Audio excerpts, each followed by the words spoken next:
All India organisation of chemist and druggist AIOCDৰ উদ্যোগত আজি ঔষধ ব্যৱসায়ীসকলৰ সমগ্ৰ ভাৰতবৰ্ষজুৰি ধৰ্মঘট পালন কৰা হয়।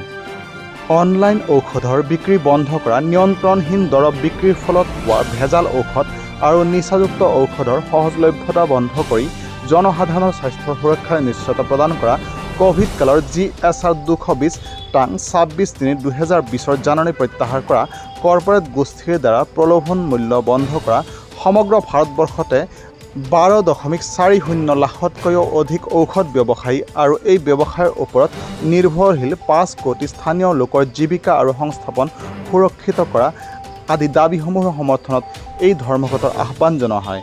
এই আহ্বানক সমৰ্থন জনাই বৰপেটা জিলাৰ সৰভোগতো আজি ফাৰ্মাচীসমূহ বন্ধ ৰখা হয়। ৰোগী আৰু ৰোগীৰ আত্মীয়ৰ সুবিধাৰ বাবে কেৱল চাহা মেডিকেল আৰু প্লাৱন ফাৰ্মাচী দুখন খোলা ৰখা হয়। News desk report, news time 3। সেইকাৰণে সকলো ৰাইজক আমি অনুৰোধ জনাওঁ যে অনলাইন মেডিচিন জানে নানে, সকলো দোকানৰ পৰা য'ৰ পৰা কিনে গোটেই দোকানৰ পৰা যেন কিনে। আপুনি কিনিবলৈ বাধা কৰিলে?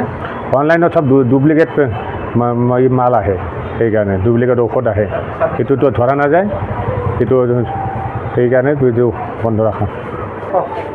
প্ৰায় অনলাইনত প্ৰায় 2 নম্বৰ ডুপ্লিকেট মাল আহে।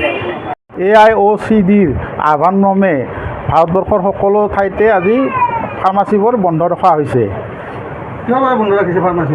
এইটো অনলাইন ব্যৱসায় যিবিলাক হৈ আছে তাত তাৰমানে বহুত ডুপ্লিকেট ঔষধ বিক্ৰী হৈ আছে, যাৰ ফলত আমাৰ যিবিলাকৰ বহুত বেয়া ফল ভুগিব লগা হৈ আছে।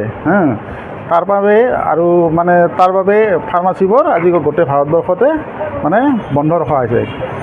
সৰ্বকৰ সকলোবোৰ ফাৰ্মাচীয়ে বন্ধ, কিন্তু 2খন ফাৰ্মাচী প্লাৱন মেডিকেল আৰু চাহা মেডিকেল ৰাইজৰ সুবিধাৰ্থে খোলা ৰখা হৈছে।